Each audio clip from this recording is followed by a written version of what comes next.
नाग हूं मैं, नाग, काला नाग। सामने आ जाए तो अपने बाप को भी डस लो, फिर ये देश क्या चीज है। अरे उसको काय को बाहर लाया रे? वो तो लड़की बिक चुकी है। इन साहब ने 10,000 की बोली लगाई है। हेलो दोस्तों, फिल्मी बोल बच्चन में आपका स्वागत है। आज हम ऐसे विलन के बारे में बात करने वाले हैं जिसके अभिनय के कारण फिल्मी जगत को बेस्ट फिल्मी विलन का अवार्ड शुरू करना पड़ा। सदाशिव अमरापुरकर। सदाशिव अमरापुरकर का जन्म महाराष्ट्र के अहमदनगर में 11 मई 1950 को हुआ था, लेकिन उनका बचपन का नाम गणेश कुमार नलावड़े था। 1974 में इन्होंने अपना नाम सदाशिव रख लिया। महाराष्ट्र के ब्राह्मण परिवार में जन्मे अमरापुरकर को करीबी मित्र तात्या कहकर पुकारते थे।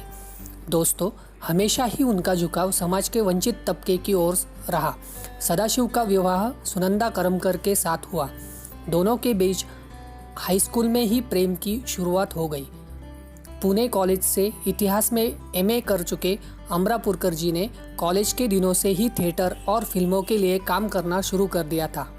1981 में मराठी नाटक हैंड्स अप में अभिनय के दौरान अमरापुरकर की मुलाकात डायरेक्टर गोविंद निहलानी से हुई। गोविंद उस समय अपनी फिल्म अर्धसत्य के लिए कलाकारों का चयन कर रहे थे। फिल्म अर्धसत्य में सदाशिवराव अमरापुरकर ने डॉन रामा शेट्टी का किरदार निभाया। इसी फिल्म 1984 में सर्वश्रेष्ठ सहकलाकार का अवार्ड मिला। दोस्तों, आपको पता है कि नाटक और फिल्म उनका पहला प्यार थे और इसी के बगैर वो जी नहीं सकते थे। इसके लिए उन्हें अपने पिता के हाथों से मार भी खानी पड़ी, पर उन्होंने अपनी जिद नहीं छोड़ी। स्कूल कॉलेज के दिनों से ही सदाशिवराव अमरापुरकर जी का नाटकों से एक विशिष्ट लगाव था। उनके कॉलेज में हर वर्ष नाटकों का फेस्टिवल मनाया जाता था। कॉलेज के दिनों में ही सदाशिव जी को एक नाटक उत्तेजना में पुरस्कार मिला, जिससे उन्हें नाटकों के प्रति और ज़्यादा रुचि प्राप्त हुई। और फिर क्या था दोस्तों, अभिनय ही उनके जीवन का हिस्सा बना। अभिनय उनका जुनून था, यहाँ तक कि उनकी शादी होने के बाद भी वो अभिनय करते रहे। उनकी पत्नी LIC में नौकरी करती थी। उनके जुनून को देखकर घर वालों ने भी उनको सपोर्ट किया।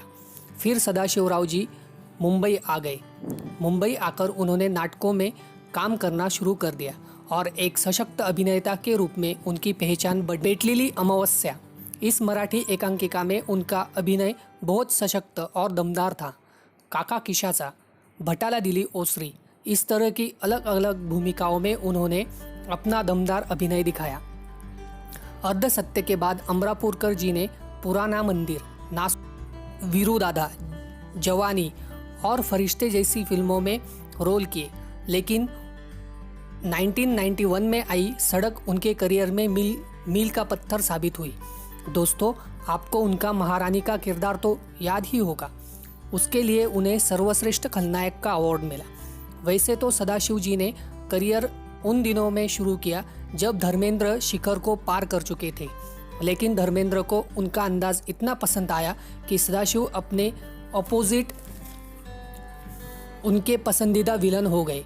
जानकार कहते हैं कि धर्मेंद्र उन्हें अपने लिए लकी मानने लगे थे। यही कारण है कि अमरापुरकर उनके साथ 2-4 नहीं बल्कि 11 फिल्मों में नजर आए। दोनों ने संग में जो फिल्में की उनमें शामिल है return of jewel thief, Phoolan Hasina Ramkali, Kohram, Devta और फरिश्ते, वीरू दादा, नाकाबंदी, एलाने जंग, पाप को जला के रख दूंगा, उसी साल खतरों के खिलाड़ी और हुकूमत। उन्होंने अपने करियर में 300 से ज़्यादा हिंदी, मराठी, बंगाली, उड़िया और हरियाणवी फिल्मों में काम किया। सदाशिवराव जी ने हिंदी के साथ बहुत सारी मराठी भी फिल्में की। 22 जून 1897, खिचडी, झेडपी, जन्मठेप, पैंजण, दोघी, खतरनाक, वास्तु पुरुष, सावरखेड़ा एक गांव, इस तरह के बहुत मराठी फिल्मों में इन्होंने अपना अभिनय दिखाया है। अपने विलन और कॉमेडी के किरदार के साथ सदाशिवराव अमरापुरकर जी ने सिर्फ सिनेमा के लिए ही नहीं बल्कि सोसाइटी के लिए भी काफ़ी काम किया। सदाशिवराव अमरापुरकर जी एक्टिविस्ट तो थे ही, साथ में वह कई सामाजिक संगठनों के साथ जुड़े भी थे। अंधश्रद्धा निर्मूलन समिति, स्नेहालय, लोकशाही प्रबोधन व्यासपीठ, अहमदनगर वास्तु संग्रहालय जैसे संगठनों से वह प्रमुखता से जुड़े हुए थे। सदाशिवराव अमरापुरकर आखिरी बार मीडिया में उस वक्त दिखाई दिए जब होली के मौके पर पानी की बर्बादी को रोकने की कोशिश के बाद उनके साथ मारपीट हुई। अमरापुरकर के जीवन के अंतिम वर्षों में बॉलीवुड से मोहभंग हो गया था। वह 2 साल तक अमेरिका में गुमनाम सी जिंदगी बिताने के बाद वापस भारत लौटे थे। उन्होंने आखिरी बार 2012 में आई फिल्म बॉम्बे टॉकीज में 25 अक्टूबर 2014 से उनके फेफड़ों में इन्फेक्शन के चलते मुंबई के अस्पताल में उन्हें भर्ती कराया गया था। 3 नवंबर 2014 को 3 बजे उन्होंने आखिरी सांस ली। हमारे YouTube चैनल और सदाशिव राव जी के प्रशंसक उनके सशक्त अभिनय और प्रेरणादायक व्यक्तित्व को नमन करते हैं। दोस्तों, उम्मीद करता हूँ आपको ये वीडियो पसंद आया होगा। वीडियो अगर अच्छी लगी हो तो इसे लाइक और सब्सक्राइब करें।